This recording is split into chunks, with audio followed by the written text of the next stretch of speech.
Hey guys, so today we're going to review the SOTAONE, I think that's how you pronounce it, S450 camera drone.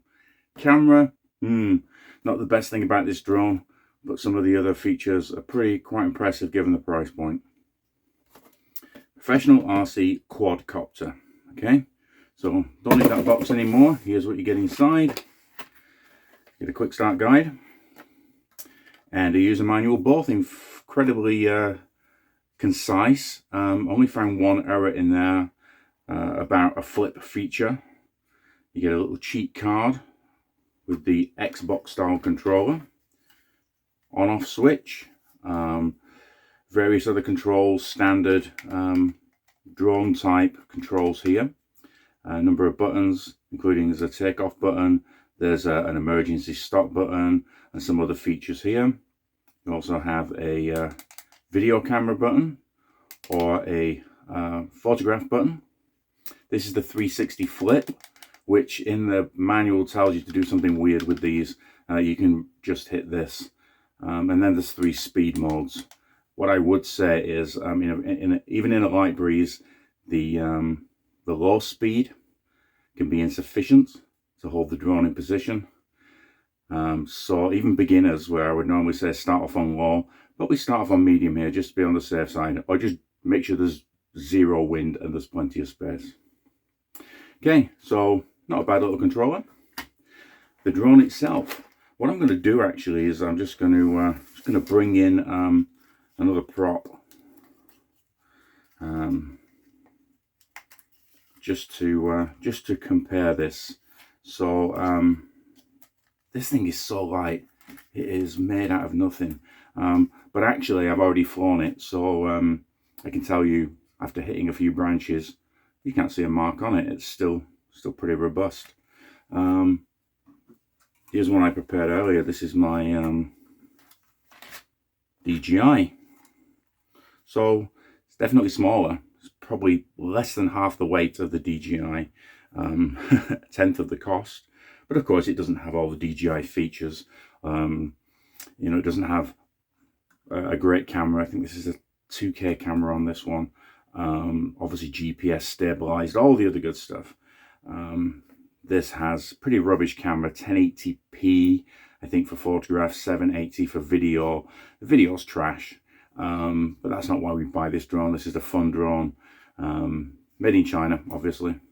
And yeah, a few little marks on there from where I hit something earlier, but still in one piece. So what else do you get in the box? Okay, we get some batteries for the controller, which I put energizers in instead. Nothing worse than coming back and finding batteries have leaked, but they do give you the 3 batteries. There's a charger for the onboard batteries. It takes 1 battery at a time.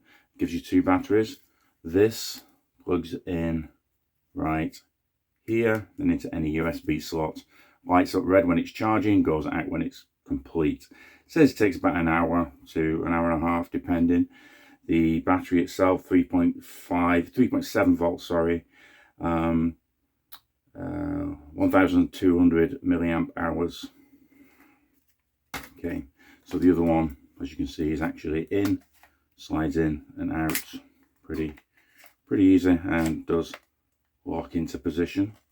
There's a light on the front, there's a light on the back, and they have various functions to let you know the status of the drone when it needs to be calibrated and such like.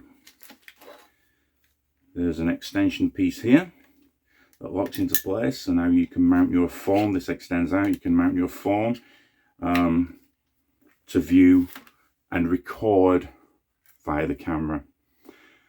The app is actually pretty nice. I could only get it to load on my more modern Samsung Galaxy S20 FE or something. My old S9. For some reason, the app would not load. Not sure why I wouldn't install. But the app's very nice looking. And apparently you can control the drone from the app if you don't have this. I prefer the tactile nature of the joysticks, to be fair, but whatever. What else we got in here? Some props, because you're going to break them by flying into trees.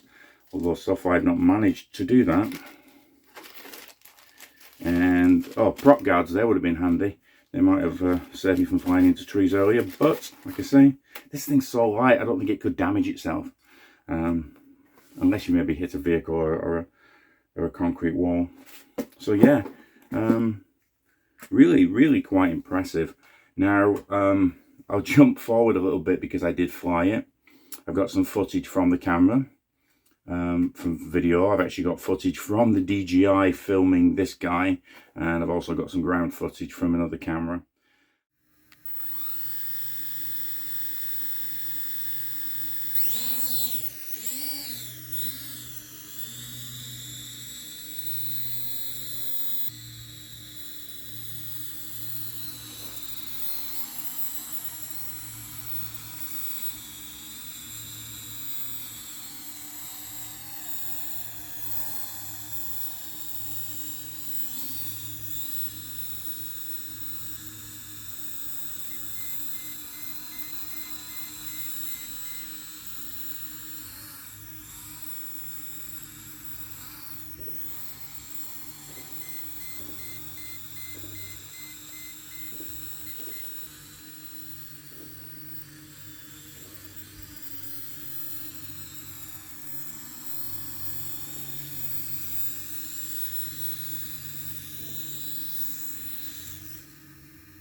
But all in all, guys, I'm really impressed. For 35 bucks, this thing flies incredibly well.